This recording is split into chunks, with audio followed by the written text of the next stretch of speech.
আদালতের যে প্রক্রিয়া চলছে সেটা তো মানতেই হবে সবাইকে, যে ব্যবস্থা আছে আমাদের সাংবিধানিক তার আধারেই হচ্ছে। কিন্তু মানুষের মন মানছে না যে একজন মাত্র দোষী এত বড় ঘটনার, এর পেছনে আরো কি রহস্য আছে, বোধহয় কিছু থেকে যাচ্ছে। যদি ও দোষী হয়, তথ্য প্রমাণ তাই বলে, নিশ্চয়ই তাকে সাজা দেওয়া উচিত। কিন্তু এইটুকু মানে মনে হচ্ছে যে গুরু অপরাধের লঘু দণ্ড হচ্ছে, এই মানুষের মনের যে সংশয় সেটাও দূর হওয়ার দরকার আছে।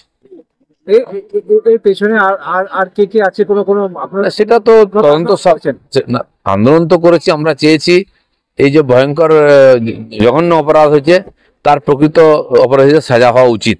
কিন্তু সাধারণ মানুষের যে বিশ্বাস বা যে ধরনের তথ্য কিছু আসছিল, তাতে মনে হচ্ছিল আরো অনেক লোক এর সঙ্গে যুক্ত আছে, অনেক গভীর ষড়যন্ত্র আছে, সেটাও সামনে আসার দরকার আছে। আচ্ছা, এই ঘটনাটা ঘটার পরে পুলিশি তদন্ত আরম্ভ হয়েছিল এবং পুলিশকে দেখা যাচ্ছে এখন খুব অ্যাক্টিভ, যে গুলি করে অপরাধীদের মেরে ফেলছে। তখন পুলিশের ভূমিকা কেমন ছিল? দেখুন, পুলিশের ভূমিকা নিয়ে সবসময় প্রশ্ন আছে পশ্চিমবাংলায়। সিপিআর আমল থেকে পুলিশকে নিষ্ক্রিয় করা হয়েছে আর রাজনীতিকরণ করা হয়েছে, ফলে সত্য চাপা পড়ে যায়, সবসময় অপরাধীরা সাজা পায় না এবং পুলিশ তার নিজের কাজ করতে পারে না। যদি পুলিশ মনে করে যে গুলির দ্বারাও শান্তি শৃঙ্খলা রক্ষা হতে পারে, অপরাধীদেরকে ভয় দেখানো যেতে পারে, তো পুলিশের হাতে বন্দুক এই জন্যই দেওয়া হয়েছে। কিন্তু পুলিশের কাজ হচ্ছে অপরাধীদেরকে আইনের সামনে নিয়ে আসা। এই ক্ষেত্রে এই যে সঞ্জয়কে গ্রেপ্তার করলো এবং যে তথ্য প্রমাণ অনেক কিছু পাইনি, সিবিআই যখন এসেছিল, সিবিআই পাহারা করেছে, অনেক কিছু পাওয়া যায়নি, সেখানে পুলিশের রোলটা নিয়ে প্রশ্ন উঠেছিল। না, পুলিশের বললাম তো রোল নেওয়ার প্রশ্ন আছেই, সিবিআই এর রোল নিয়েও প্রশ্ন আছে।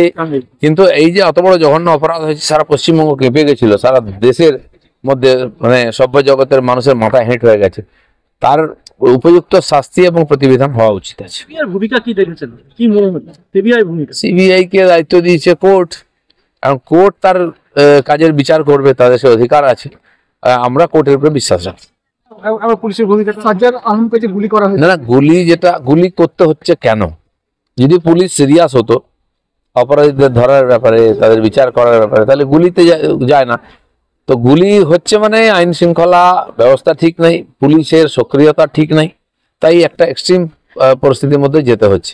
এটা তো কোর্ট তাহলে কি জন্য আছে? পুলিশ যদি গুলি করে শেষ করে দেবে, কাউকে মেরে ফেলে কিছু আড়াল করার চেষ্টা, অনেক কিছুই হয়, সন্দেহ হয় এটাই। কারণ এর আগে আমরা দেখেছি আলিমুদ্দিন স্ট্রিটে, সেখানে যারা বম ব্লাস্ট হয়েছিল, আর ইদ্রিস মিয়া থেকে আরম্ভ করে আর অনেককেই হত্যা করা হয়েছে। বহু জঘন্য অপরাধীরা তা হত্যা করেই ধামাচাপা দেওয়ার চেষ্টা হয়েছে, মুখ বন্ধ করার চেষ্টা হয়েছে। সেজন্য সবসময় এই ধরনের ঘটনা সন্দেহের মধ্যেই থাকে। আমরা আশা করব পুলিশ তার সক্রিয়তা, তার মানুষের সংশয় দূর করবে আর অপরাধীদের সাজাও দেবে। সরকারেরও তাহলে সাফল্য হবে, পুলিশের যদি সরকারের যদি সাফল্য থাকে তাহলে পালিয়ে যায় কি করে? আজ যদি আরজি করের অপরাধীকে কোর্টের সামনে এনে তথ্য প্রমাণ দিয়ে তাকে দোষী সাব্যস্ত করা যায়, তো বাকিদের ক্ষেত্রে সেটা হতে পারে। আর এটাই হওয়া উচিত সভ্য জগতে। কোথাও কি উত্তরপ্রদেশের পুলিশের মতো ভূমিকায় নেমেছে বাংলা? না, যদি মনে হয় এক উত্তরপ্রদেশ বিহারে মাফিয়া রাজ ছিল, সেটা নিয়ে আমরা হাসাহাসি করতাম, সেটা আলোচনা হতো। আর সেখানে শান্তি হয়ে গেছে। পশ্চিমবঙ্গ আজকে সেরকম চর্চার বিষয় হয়ে যাচ্ছে, পুলিশের কাজ নিয়ে সন্দেহ হচ্ছে, এখানে অপরাধীরা ঘুরে বেড়াচ্ছে, এটা চিন্তার বিষয়।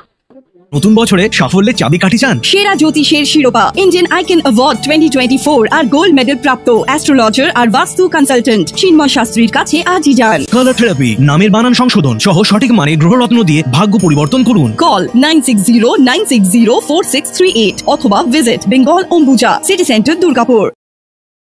DSMS, a premier management college in Durgapur. Admission open for hotel management, hospital management, tourism management, BBA, BCA and nursing. Excellent training and placement assistance.